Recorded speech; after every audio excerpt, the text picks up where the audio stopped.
All right, folks. So I think we're ready to roll. Just wanted to welcome everybody to our Roundtable Content Excellence on Walmart Pages webinar. For those of you that have joined us in the past, we like to bring about a bunch of experts in this space to give you the information that you can to empower you to continue to do well. And in this specific webinar, we really felt like this was an excellent topic because content excellence on Walmart is one of the most important things that you can do in e-commerce, really across any retailer, but in particular with Walmart, as we know, it has some peculiar things about it that within its catalog that makes its system work, which makes algorithms work. We got the online pickup, delivery, a whole bunch of different ways that Walmart is making sure that customers are getting their products in the most convenient and affordable manner possible. So when you're thinking about building a content excellence program at Walmart, it does come with its own specific things. And one of the things, a few things we're going to talk about are what makes the content excellent at Walmart. How does content optimization, how do you get shoppers to your product pages? But then how does excellent content also keep the shoppers on your pages as well as convert them into clicking that almighty add to cart button and then hopefully clicking the checkout button? And then what makes excellent content, enhanced content, and why does it work as far as enhanced content goes? And then, of course, we do have some pretty exciting announcements when it comes to Walmart enhanced content that we'll be sharing with you really soon.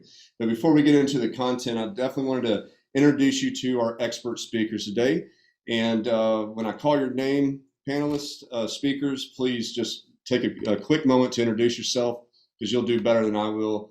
Amanda Wolff with OneSpace. Can you please give us shed a little bit light on who you are and what you do?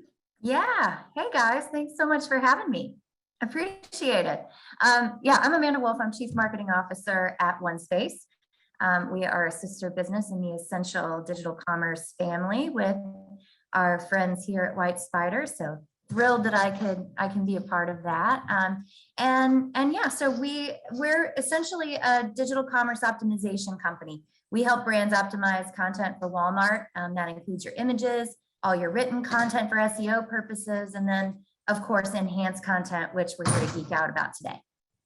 Man, it's really exciting, at least from my perspective, and I'm sure for everyone's, but to finally be part of the same family with OneSpace. I know for many years we've talked with you guys, and we've always had some collaborative efforts going on. And of course, we've bumped into each other in the market quite a bit, but it's just wonderful to have you part of the family. And as everybody on the call knows, WhyteSpyder was acquired by Essential in 2021, and so was OneSpace, right?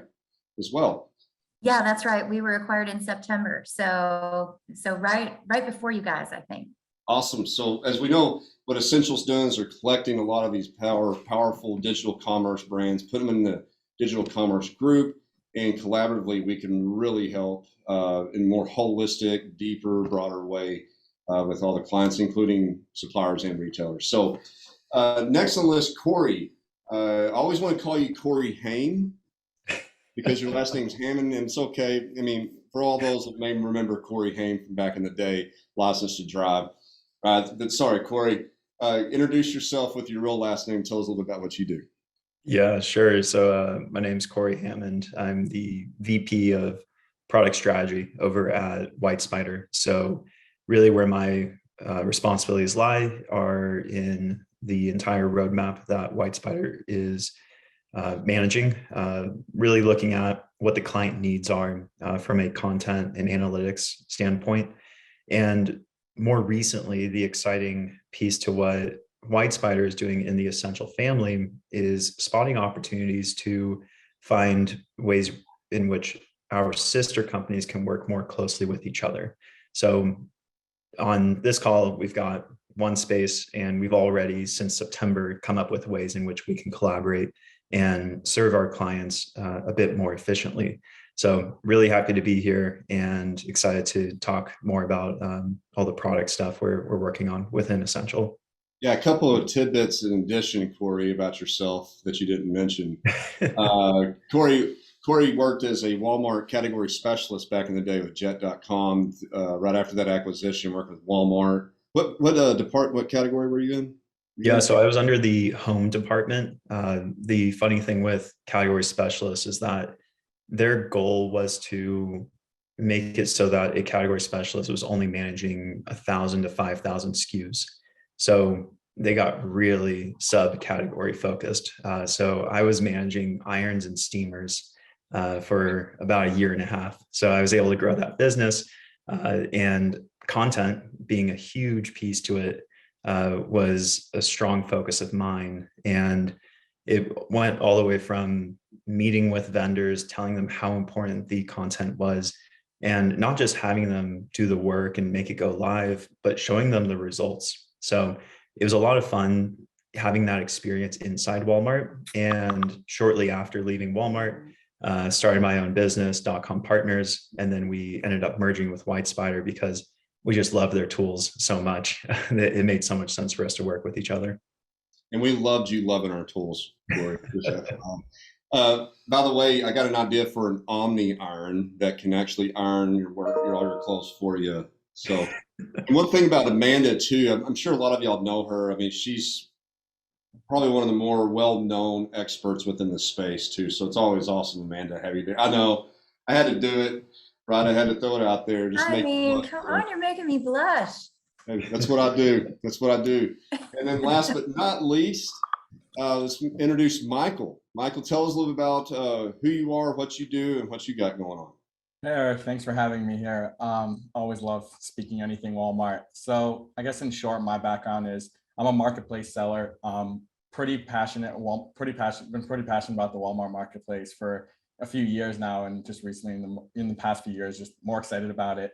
I founded a couple CPG brands in the fitness space, and really, started off mainly with a lot of the traditional channels like Amazon, but got really invested in Walmart a few years ago and really loved how open the opportunity was, and coming from the Amazon space, how a lot of the things could be transitioned over. So really been, really focused on leveraging Walmart as a place to really grow my brands. And more recently launched a Walmart managed service agency where we help brands that already established launch on Walmart, manage their Walmart, and really take over a lot of the Amazon fundamentals, and brands that have a lot of these fundamentals into Walmart, and properly addressing them. So yeah, one of the things, so Michael, you found us through some of your discovery process when you're trying to get your items from Amazon over to Walmart, and I'm glad you found us. We were able to help you out quite a bit. But what I love the fact that you brought to the table for us is just your ambition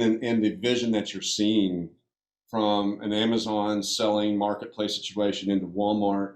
And I think that that's highly relevant, not just for any other third-party marketplace suppliers or sellers that might be out there, but also for the first-party suppliers, for Walmart, because it's pretty obvious, as we all know. I mean, this marketplace is growing. Walmart has ambition for that to continue to grow.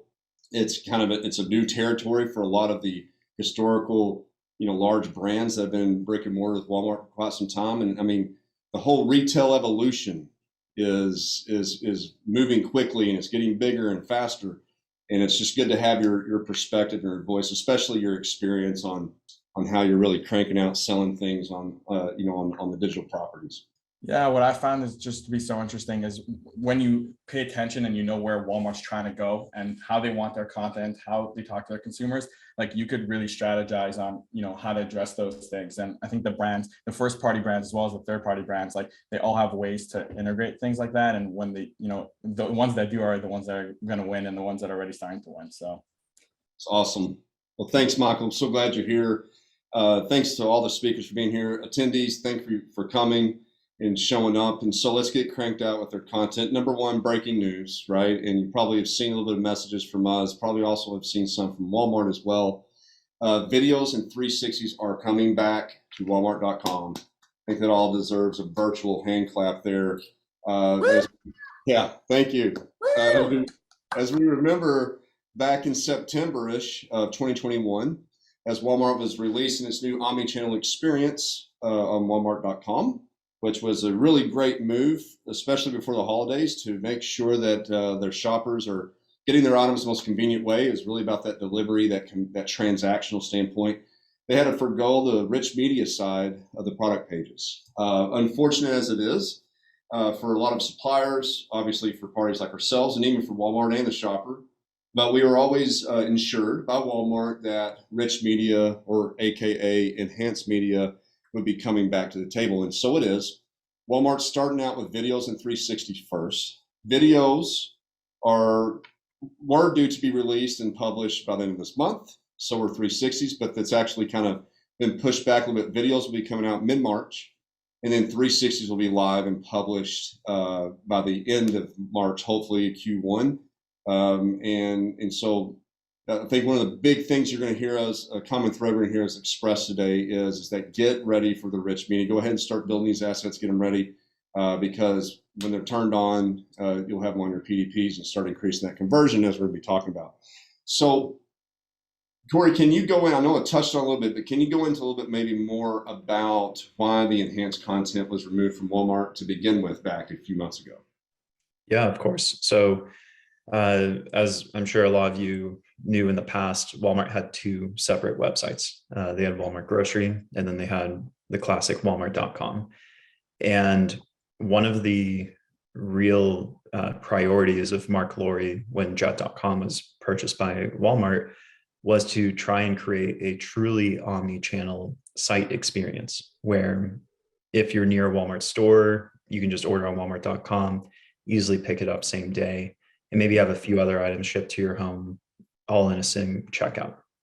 So you can imagine how complex that can get. And with this transition to the new Walmart.com that you see today, that really is taking the vision Walmart has had over the past 2 years and bringing it to life.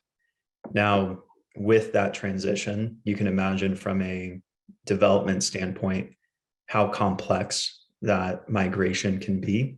Mm-hmm. And I think that when they were looking at rich media, they decided, okay, let's turn that off temporarily while we work on the foundational opportunities within Walmart.com. And then let's reintroduce certain components of rich media. And so with videos and 360s coming out, we can imagine they're going to be rolling out the remaining modules as time goes on. So, I'd like to ask the question, why videos first and 360s next? Amanda, what's your perspective on that? What's the big deal about those particular types of assets?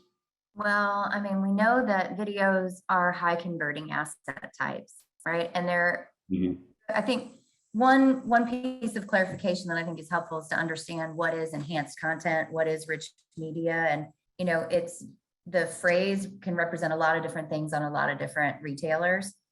In the case of Walmart, we're talking about both above the fold assets and below the fold assets, right? So videos and 360s are above the fold assets, meaning those are part of your image carousel. And we know that the image carousel is like one of the most important elements in terms of conversion drivers. There's tons of stats about it. Happy to send you guys stuff. Anybody that's online right now, just ping me and I'll send you some stuff offline. But those conversion drivers have, in my mind, if I'm a Walmart and I'm looking at prioritizing content elements, I'm going to prioritize the ones that are the highest conversion drivers. And those are going to be the above the fold assets that were lost out of the image carousel. Mm-hmm. I think enhanced content is an important component, particularly for some brands and for some categories more than others. So those are opportunities too when those below the fold assets come back. But in the short term, the above the fold assets, I have to think that that's tied to some conversion data on the Walmart side that they use to analyze, what should be in scope for releases. Yeah, definitely so, because it's like, any kind of retail environment, right? Real estate is highly important. That top left corner, as we know, is a highly important real estate and valuable real estate within a product detail page or any website for that matter. Yeah. And when you have the videos and 360s, I mean, it's not by accident that those two particular assets are hanging out up there for suppliers to add. And the interesting nuance about those above the fold assets, those image carousels, is that on Walmart especially, more than almost any other retailer, they have a very frictionless experience with all of their images in the mobile experience. So when you're in the mobile app, it's just a left, right swipe, and you can go through tons and tons and tons of images, where on Amazon, it's 6 images and a video, and that's all you see on mobile. You know, on other apps, it might be 5 without a click. Now on desktop with Walmart, it's 5 images that show, and then you got to click in to see the rest of them. But, you know, on the app, it's really a seamless experience. So if you're building images for Walmart, now's a great opportunity to add in that video component, particularly, and also build those bigger image carousels in general. You know, don't limit yourself just to the 6 that you might have on another retailer. Got it. Hey, so speakers, if one of you could please prepare a Walmart.com page so we can kind of demonstrate, or actually it's not live, but maybe we have an old example where we can show rich media on a Walmart page, because we got some folks in the audience that kind of want to kind of visualize what we're exactly talking about when we talk about enhanced media. But once one of you have that ready, just go ahead and let me know. And Michael, I'd like to get your perspective, you know, coming from, especially from the Amazon side over into Walmart with the rich media available opportunities that Walmart has. Why do you see these, you know, 360s and videos being such a big deal from your perspective? Yeah, so I think with video, I think in general, like one of my biggest things, and we try to do by all our product pages, is really to be able to tell a story. And I think you know, a lot of times, you know, you could tell, if you do a good job on the images, you could tell a good story with images, but there's a certain component that could really, you know, you need video for, and video really helps a lot for. I think it's storytelling, as well as just some trust and some like relatability. There's a lot of things you could do with video. There's so many different ways you could use it. So I think, you know, obviously that's why it's such a big conversion mechanism. And, you know, I think, you know, it makes sense to start above the fold, as Amanda said, and then, you know, they're going to start going below the fold. A lot of, especially the way Walmart's organized right now, there's a lot of it's, you know, above the fold. Like it's very, there's, you know, now the buy now that the car, like a lot of, it's just really easy to not have to scroll down to see anything else. So I think a lot of customers aren't even scrolling down anymore for Walmart. So I think, you know, they're focusing on that for video, and also 360. But I think 360, I'm not sure why, but always my like buyers at Walmart, they've always been telling me, like for over a year, like, you know, get 360 up on your images, get 360 up on your listing. So I'm sure there's another reason why they want 360 as well, but I think it's because, you know, they're focusing on that right now on the above the fold. And I think, you know, it's really important, as Amanda said, is like, just you have this you know, this scroll of your carousel, and just you want to tell a story through it. I think right now it's the marketplace in general, but really all marketplaces are like this, like very commercialized, and it's really hard to tell a product story.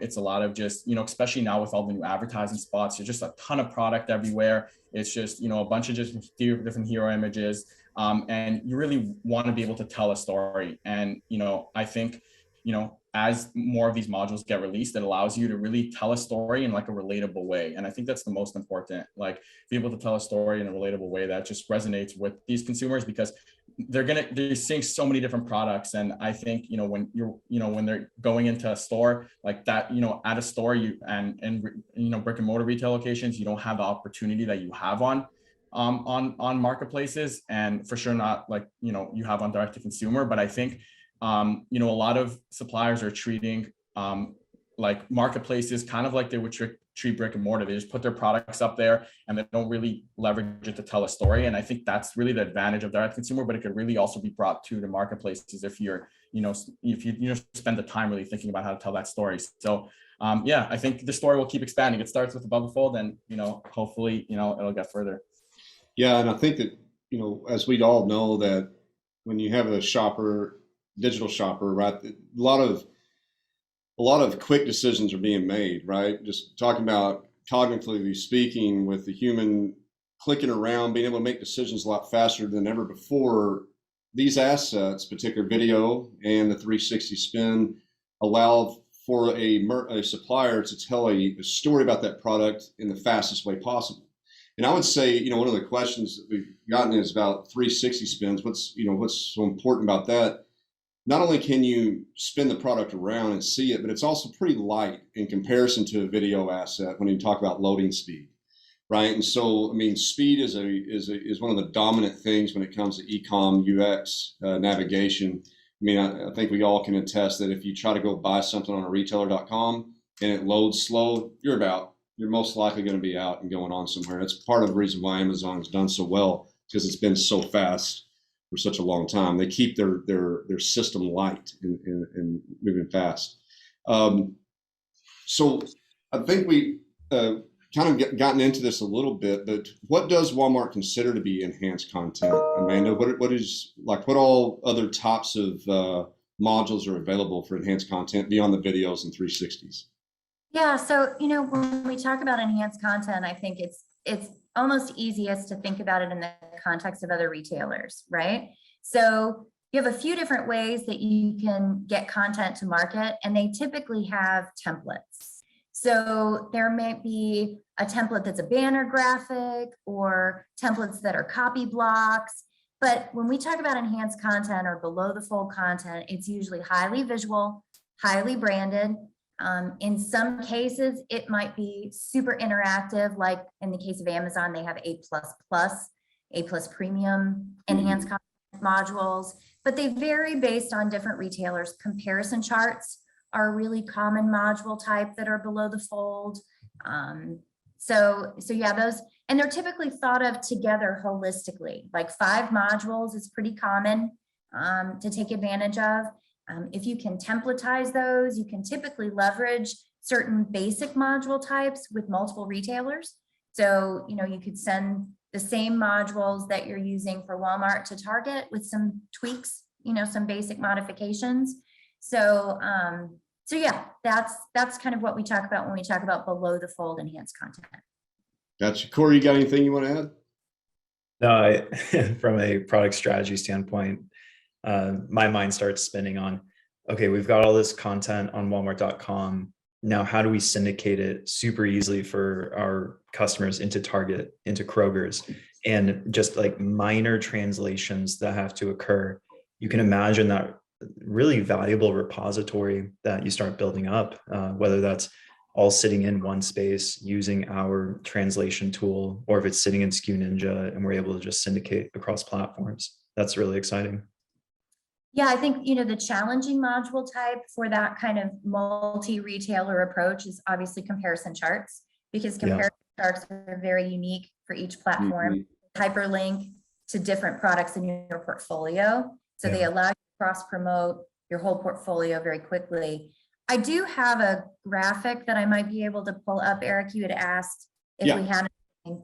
This graphic I'm going to share is not a Walmart graphic. It's actually a mock-up of an Amazon PDP. But I think for Annie and anybody else that's trying to visualize where this stuff sits, this might be helpful. Let me know if you can see my screen. Yes, we see it. Okay, so it's a mock-up of an Amazon PDP for both desktop and mobile. And in the image carousel piece, that's this piece in the upper left. That's where you're going to see the 360 spin. That's where you're also going to see that video slotted in your image carousel. So when we talk about above the fold, that's what we mean. And then when we talk about below the fold enhanced content, it's that stuff that you start to see that's still visual, that's below the fold, right? It might not show up on your desktop in the very first screen, but as you scroll down, you're going to see that. Now on mobile, the placements on different retailers of that content is very different. So I'm super excited that Walmart is, potentially bringing back all of these assets, particularly for people who didn't even have access to this stuff that were in the grocery app only. They never had advanced content in Walmart grocery. So anyway, I think hopefully that helps for those of you guys who are asking questions in chat. Is that kind of what you were looking for, Eric? Yeah, that's perfect. I mean, just a little bit of visualization, it's kind of just like when you think about enhanced content, it is that rich media, I think from, even a global standpoint, or just kind of those higher level visual type assets that require, images, infographics, the grids and comparison tables, the videos, all that type of stuff. It just goes really beyond the text and just the flat imagery to tell that story of that product page. And, you hit on a really big point, Amanda, about the fact that if you have been, grocery or you haven't been available, like your items are really haven't been on more apt for the Walmart.com experience in the past.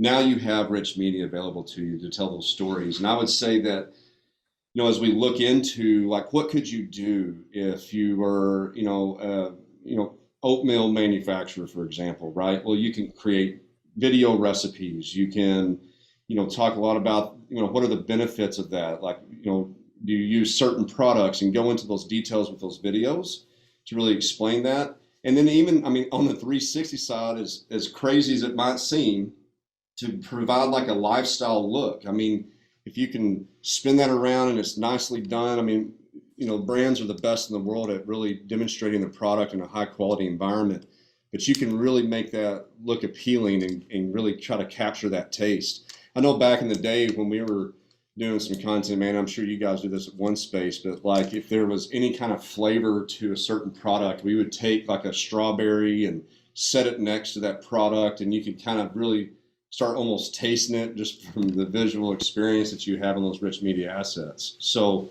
that's such a huge point that you brought up, Amanda. Appreciate that. Yeah, of course. So, does rich media really increase conversion rates? Corey, do we have any statistics from, at least on the WhyteSpyder side, maybe to kind of share about those conversion rates increase? Yeah, so really where our insights team focused more recently was not just this one nugget of enhanced content, rich media, but the whole recipe of content, and getting high quality content in your imagery, your titles, your descriptions, and enhanced content, all feeding positive signals to the search algorithm.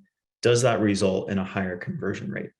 And what we found was that although there is a correlation between increased content health and generally just really great attribution on a product page, you are able to rank better organically. And that doesn't necessarily lead directly to an increase in conversion, but it gives you the chance to have exposure on Walmart search results. And that really is the first stepping stone to enabling you to start spending on advertising, getting into the first row of search results. And after that, if the expectation is that if you've done all the work from a content enhancement standpoint, you're giving that customer the best experience possible when they go onto that product page. And it's really important to have a fully built out, fully optimized content space on a product page before you start turning on advertising, because the search algorithm actually will, in a way, punish you if you get onto page one and you get a lot of customers clicking in, but if they don't convert, then that's not a great result for the search algorithm. So then it starts deprioritizing your presence.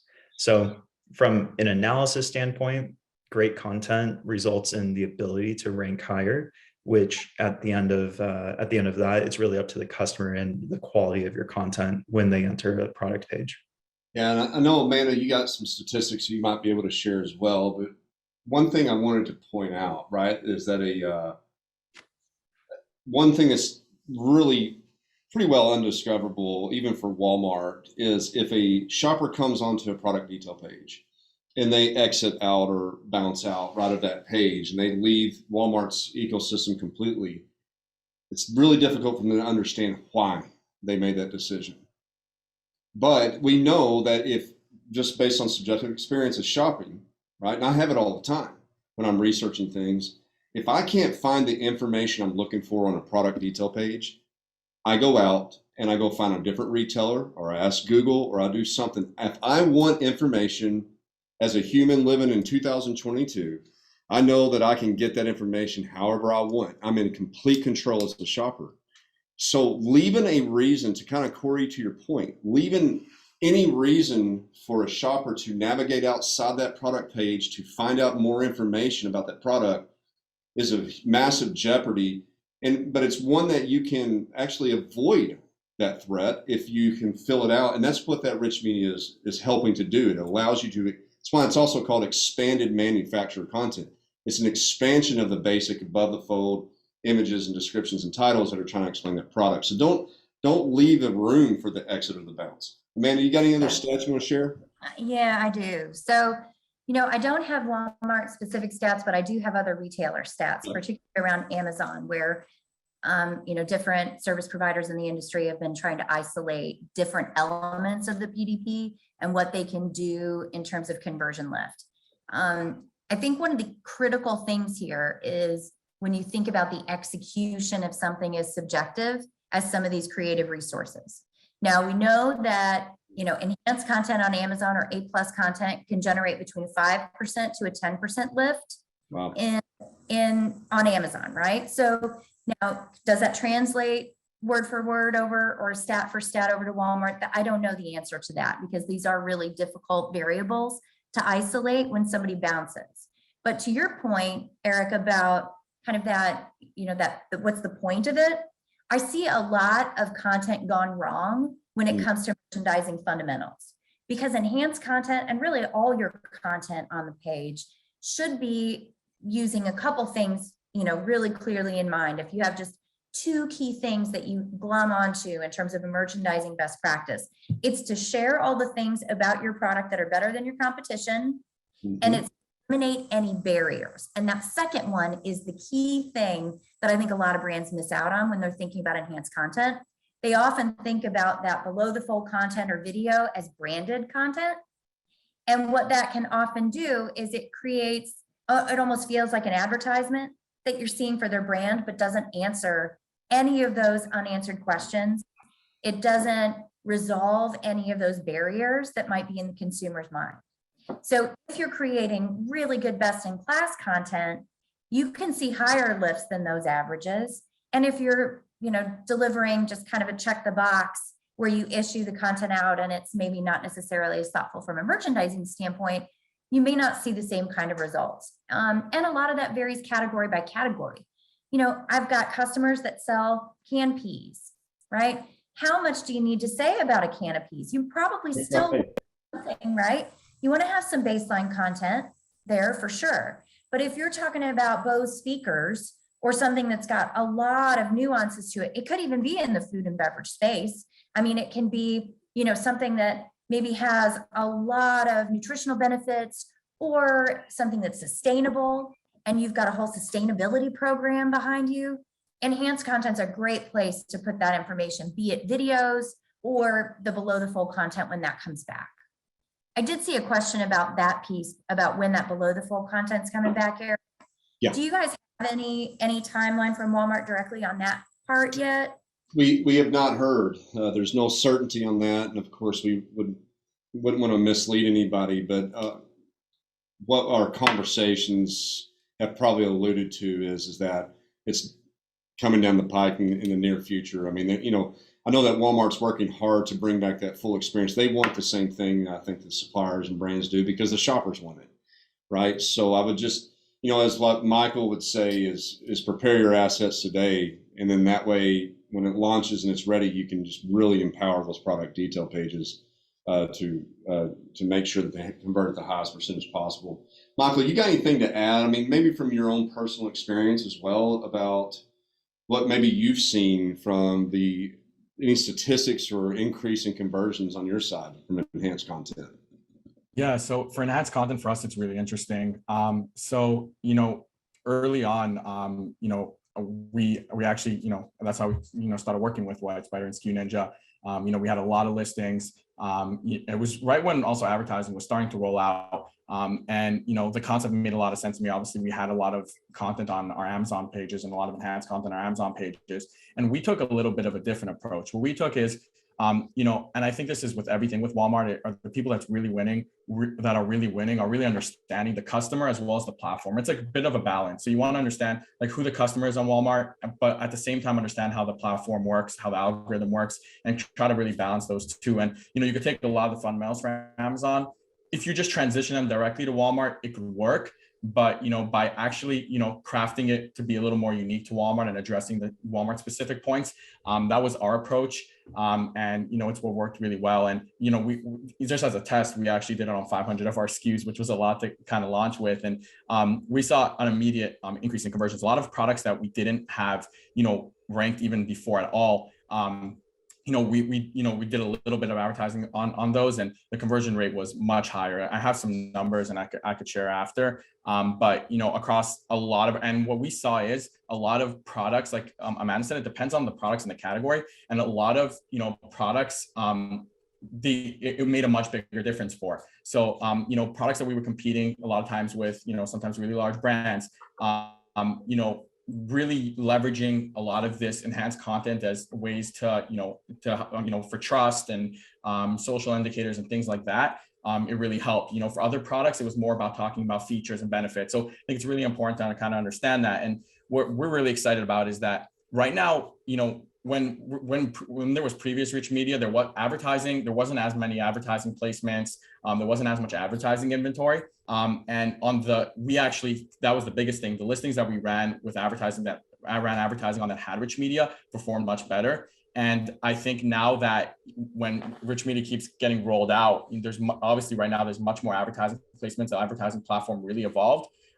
There's a really, really big opportunity there, because really at the end of the day, advertising comes down to, are you able to spend more than your competition? And that comes down to if you're converting better. And that's how it is by most platforms. But I think what's more unique about Walmart is that Walmart's algorithm actually has a stronger emphasis on conversion rate.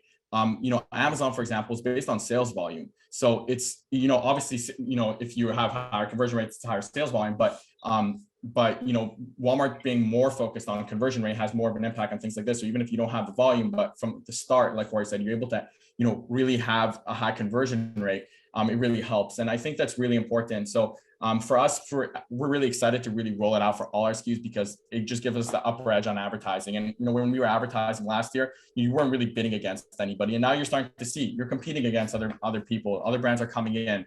So you want to make sure that you could spend the right amount, but also that once you're getting that traffic to the page, once a customer comes to the page, you have the highest chance of them converting. And we just like walking it through like step by step. The customer comes to this page, like above the fold, what's going to get them to purchase right without even scrolling down. But now if they're scrolling down, like how do we keep capturing them? And I think one other point I'd like to add is that right now with the new merge of the Walmart, but this is also on Amazon, there's so many advertising placements on your product page, and it really becomes like a store aisle, and you want to just take up as much space as you can to just have your products visible there, or just your brand visible there, because otherwise it's so easy to just get distracted by all these other products that are on your page. So that's why for us it's been such a key element, and I think it's a big upper hand. So Michael, I always like joining conversations with you. I mean, I could spend 30 minutes just talking about two of the points that you've made. I'm going to hit on them real quick. Number one,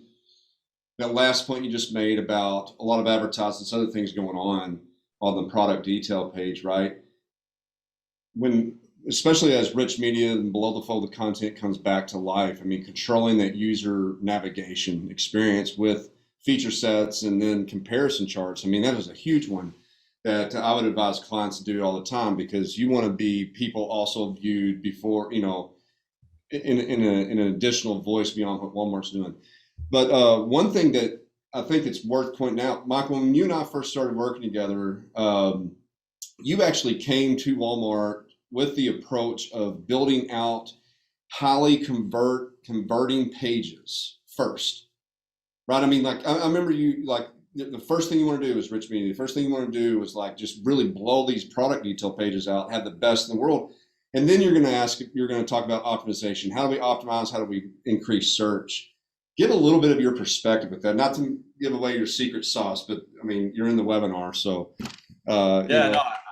I love sharing this. I think that what's really interesting also is I think platforms like really marketplace platforms really evolve the most when all the sellers really elevate all their content and elevate, you know, their strategies, because I think that's honestly what makes these platforms really good. And I think Walmart putting focus on, you know, elevated content is really allowing the marketplace to grow in a healthier way than some other platforms. But you know, my approach is that, and that's why when we started working together, is that, you know, there's always the key tricks and, you know, little things you could do and edits, you know, to how to, you know, boost your organic rank, how to boost your, you know, your SEO, things like that. And those tactics always change. There's, you know, coming from the Amazon space, there's a million of these tactics and they're always evolving. But if you have, that's what for us, the most important thing is to just have fundamentally a really, really good converting product page, because that will, you know, there's, you know, things you could do to edit it, but as a fundamental like that change, you know, stays the same. Like consumers have the same kind of behavior. And I think, you know, when you really build out a really good page, it allows you to invest in these other elements, and it allows you to, you know, to evolve as the platform evolves. So Walmart comes out with an email, they're changing content score. It's not such a big deal. We'll make these small changes to, you know, or they're changing title name. We'll make these changes and we could always kind of evolve these changes, but having a really, really good product page allows us to do whatever we want to promote that product. So if it means, you know, we're going to start really focusing in a ton on advertising, we could focus in a ton on advertising of the best strategies, but because our product page isn't good, we can't really, you know, tell anything from that. And, you know, it will, you know, hinder our success. So for us, when you really have a really elevated product page, and that's what, you know, we started for our, you know, my own products and how we done it, and, you know, how we work really with clients, and why I think it's so important is really, once you have that, it's so much easier to do anything else and be strategic about everything else. So, Yeah, I So love Eric, I have something to add on that, if that's all right. it. Please. Yeah, so I like to talk about this in the context of categories, because what is good and what is a good product page is so different based on different categories. I kind of alluded to it before when I talked about complexity of products, but I think it's more than that. It's also about the competitive landscape and really understanding what your competitors are doing, what retailer capabilities are out there. And then, you know, building a strategy around that. And I use this phrase that for those of you guys that are software geeks and are used to agile methodology to build software, you know, there's the phrase of an MVP, or a minimally viable product, right? That's kind of the minimum thing that you need to tell or offer your consumers for your product to be successful in the marketplace. And I like to equate that concept to an MVPDP, or this idea of a minimally viable product detail page, right? Yeah. And so you can't just only look at sort of what the retailer content health scores are and maybe what your capabilities are internally. Instead, you need to think about it holistically for your category and what your competition's doing. Love it. Hey, Corey, can you go grab mvpdp.com for us? And you know, I want to get that. I want to get that in our arsenal. I knew I should have. You got to be careful, man. I know, I'm always giving away too much. Hey, you know, man, it's funny how you went right into that, because my next question was going to be about, considering that you are, I mean, like, you're expert in the strategy of creating this content, right, that helps folks convert and really brings in, you know, that shopper from really I mean, when you look at it, it's the shoppers coming into Walmart.com or Google or Amazon, wherever, and their eyes are going everywhere, right? They can see, they can do, and they can control it.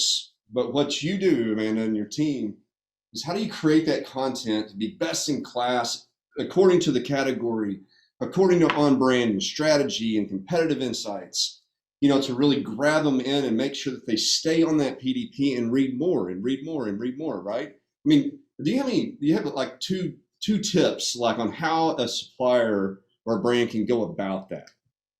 Sure. I like to think of it as pulling in all of your data. So be as data-driven about it as you can, and marry that data-driven thinking with the beauty of what you have from your brand teams. So if you're a manufacturer, you've got great, beautiful brand art, most likely, right? You can lean on your brand teams for how your product should make people feel. But now you need to think about the science and what goes into it. And I like to talk about 5 different inputs that go into those pieces of data. So one is going to be around your search data. And even though I saw some questions come through about, do above the fold images and below the fold enhanced content help with search ranking? Those items are not typically crawled by retailers in terms of text, right? But they drive conversion, which drives your ranking ultimately. Yeah. And yeah. so it's that flywheel effect, right? And so understanding when somebody's searching for something, like say I'm looking for caramel coffee. If I go to a product page and I see all kinds of images, but none of them are clear for what I searched for, which was the phrase caramel coffee, right?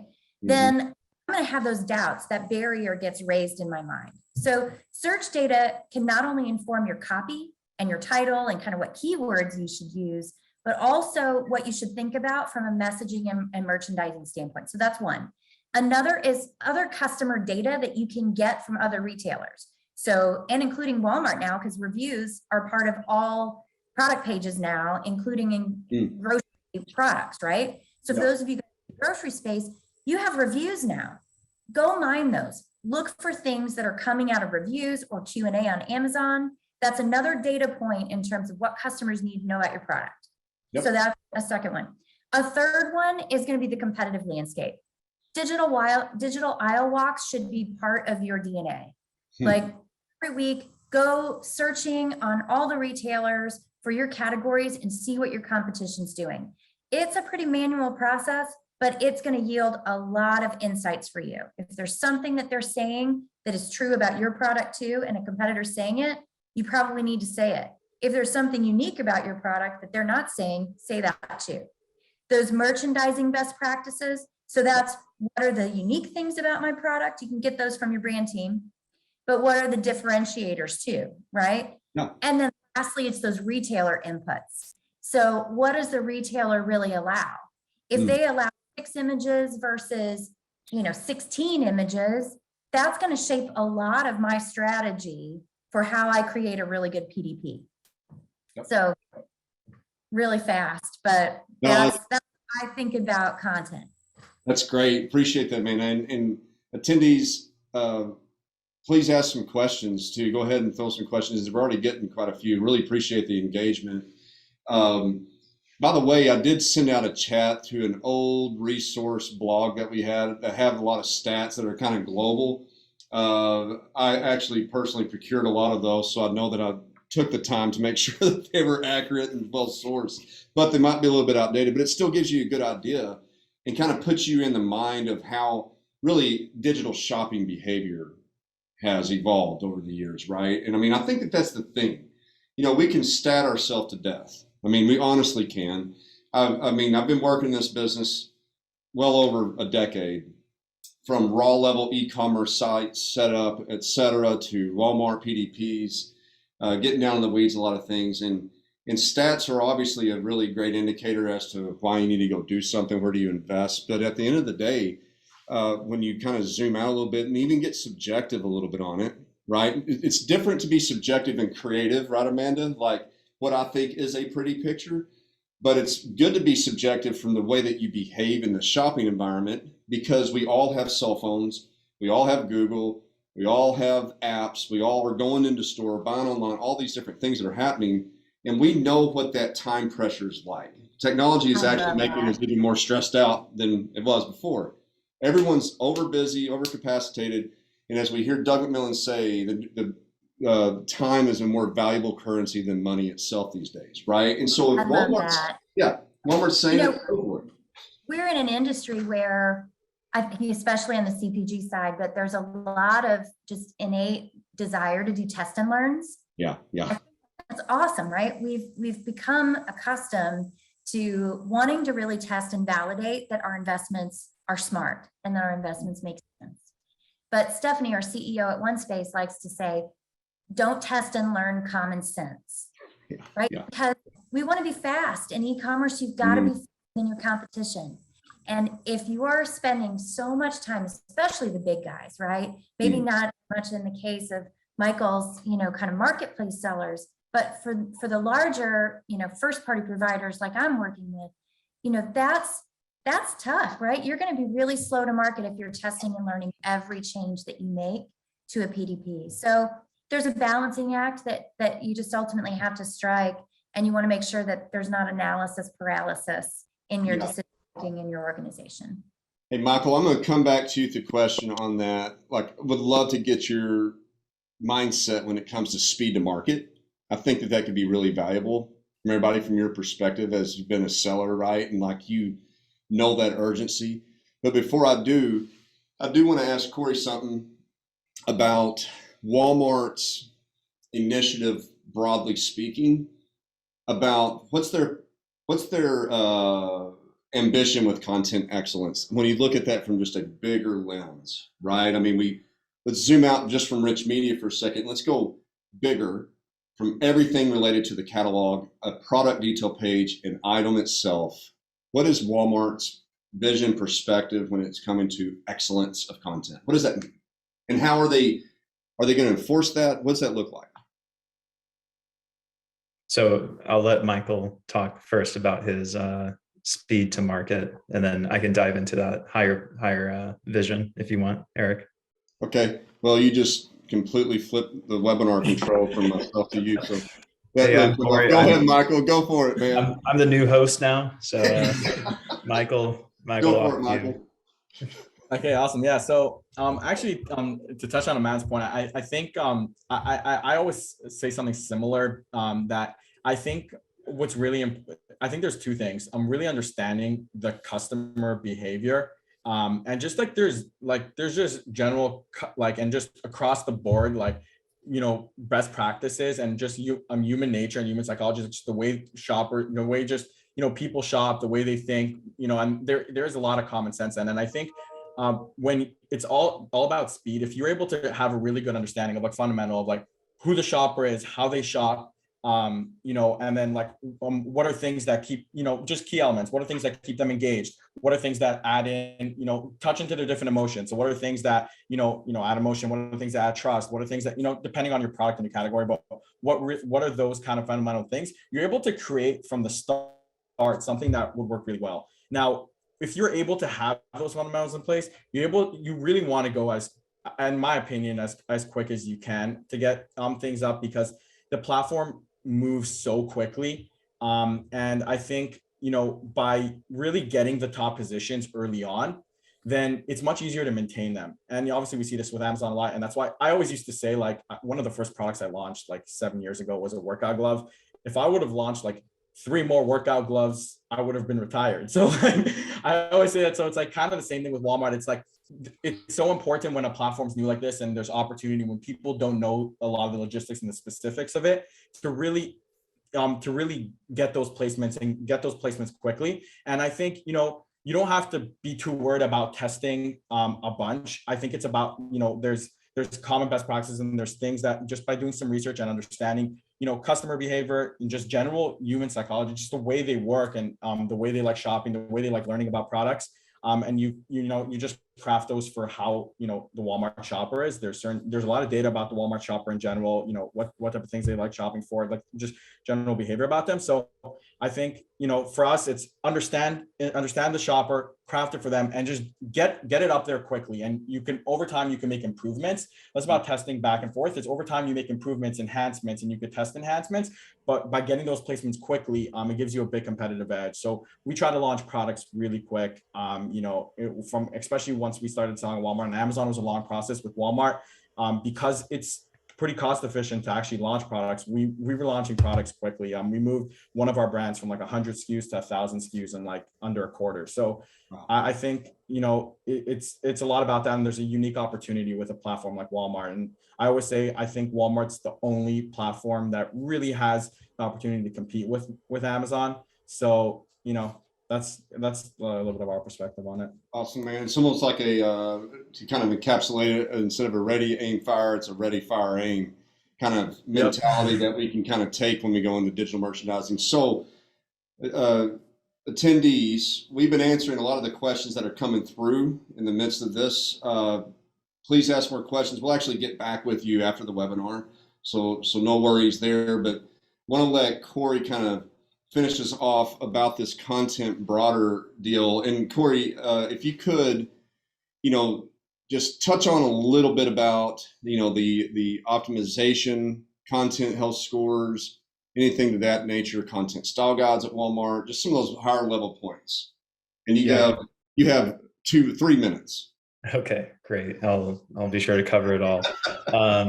So at the end of the day, what Walmart wants is everything they've achieved in brick and mortar, really high quality packaging, really amazing shelving, teams dedicated to iterations on how a product is positioned. They want to replicate that in the Walmart.com space. And the challenge is that the shelf space is unlimited. It is an infinitely long shelf. And so Walmart has set up these content health scores that take into account fields and title length and description length, things that they believe result in a higher conversion rate. But to take that another step further, every single merchant at Walmart has created style guides. And these style guides tell you, the seller, how a merchant thinks the product should be positioned on Walmart.com from a merchandising point of view. So it goes into the specifics of, does the fluid ounce go as OZ or OUNCES? Does the title go brand, product, color, count? Those are decisions that have been put to the merchant teams, and that's actually being translated at scale in the search algorithm. So that's a huge priority of the Walmart team this year, and it's being rolled out to the content quality score, and something that we're actively looking at in seeing how we can incorporate that into our systems to make sure you're always optimizing content for what the search algorithm is always looking for. But last thing I'll say is the goal here is not to just have a beautiful shelf. It's to allow everyone involved in the Walmart space to check off that box and say, all right, we now have perfect shelves. Every single product on this search result looks amazing. Now let's focus on strategy. Let's use Walmart Marketplace as a testing ground for future products that you're going to see in a Walmart store. Let's use all of our first party data to justify why items should go into 1P, why an item should go from 1P into a Walmart store, and why we should be spending on advertising on this item. And so the foundation of Walmart.com is content. And you can use people like SKU Ninja, OneSpace, or Michael's team to get there quicker. And there's just so much potential once you check the box on content. Thanks, Corey. That was really, really beautifully said and eloquently spoken, sir. So I think that, hey, we still got some folks that are hanging out. Amanda, I'd like to kind of ask you a question. Oh, so okay. So if a supplier, a lot of brands have internal resources or agency resources. We got this question earlier. What if you don't have the resources? Like, how can you create content at scale across, like one item with a lot of different content or multiple items? I mean, how do you do that? How does that happen? Yeah. So again, throwing back to my old software days, right? Think about it like agile methodology, where you have different levers, and you can consider it like this triangle that basically pulls on each other. You've got time as a resource, you've got money and people as a resource. So all of these things are kind of, those three are kind of fighting each other, right? Time, money, and people, speed, right? Yep. And in the center of that is quality. So you really only have those levers to play with. If you don't have the resources, you need to ask yourself what that really means, right? If you don't have internal resources, do you have money to outsource it? Do you have additional time? Because we could all make a beautiful PDP if we had unlimited time, right? We could all spend forever on that. So the best way from our perspective to scale is to have a pipe that you can expand and contract when you need to. So it might be an internal team that whenever, you have additional things that might happen, either a trigger from the retailer side or a trigger that's happening from your brand teams changing all your packaging, that you can then take your pipe of feeding content to market and make that bigger when it needs to be to get it out the door, and then shrink that down. And so I think the mixture is, you've got to have a wide army of people that can be qualified, that you can train up quickly, that you can communicate. It's all down to communication, right? About all the things you need to say to get these people to all be experts that can create content for you quickly. And then you can pare back during those off times once you've kind of flexed. That's really cool. So look, this is not an intentional like sales statement. I mean, but honestly, when you were talking about that, knowing what OneSpace does, you guys have basically built this contractor network of quality content creators. And can a brand, I mean, it's kind of like, it's part of the vision, it seems like, of the company, right? Like where a brand could come, they need a bunch of videos cranked out, they can get that done, writing, optimization, whatever it might be. And so you're kind of that source without having to spend the time internally to figure those networks out. You got that network, right? And that's kind of the vision of what you guys saw, that you saw that challenge that suppliers are actually already facing internally, and you built a business and software and tech and all that around it, right? Yeah, that's right. And I would just say that the only asterisk to that is you got to be prepared internally as a brand if you're gonna step up and you're gonna start outsourcing a lot of stuff, right? That means that there's a lot on internal reviews, and in your internal team might be legal and regulatory, and a lot of other folks internally. So as you think through your pipe expanding, don't forget to think about, it's not just about people creating this content, it's about people approving it, right? You've got to be able to flex that muscle internally. So thinking through how you can shore up those resources inside and outside, that's really the way that you can kind of win at the game. Yeah, that's really good. So looks like that folks are having to get back to another meeting on the attendee side. Hey, listen, everybody that attended today, very grateful of your time. We know it's valuable. This webinar has been recorded. We're going to post this onto our blog. I'm sure OneSpace, Michael will be able to take this and post elsewhere as well, so you'll probably see it there. We'll also have a lot of the questions, or all the questions that were asked and hopefully answered. We'll make sure we get all that done for you, and look forward. Now that we have your registration from this webinar, we'll make sure we send an announcement so you know when that's live and ready. And at any time that you have a question, shoot an email to info@WhyteSpyder. We're happy we can get you connected with any of these speakers, get you connected with whoever you need to make you successful. Here's to winning at Walmart. Well done, suppliers and brands. Give you a lot of kudos for the triumphant ability for you to navigate these massive waters of the retail environment that are going on, especially in the last 2 years. Kudos to you. You are fighters. Well done. Keep it up. And hopefully we'll continue to fight this fight with you for many more years to come. And thank you for attending, and have a absolutely wonderful day.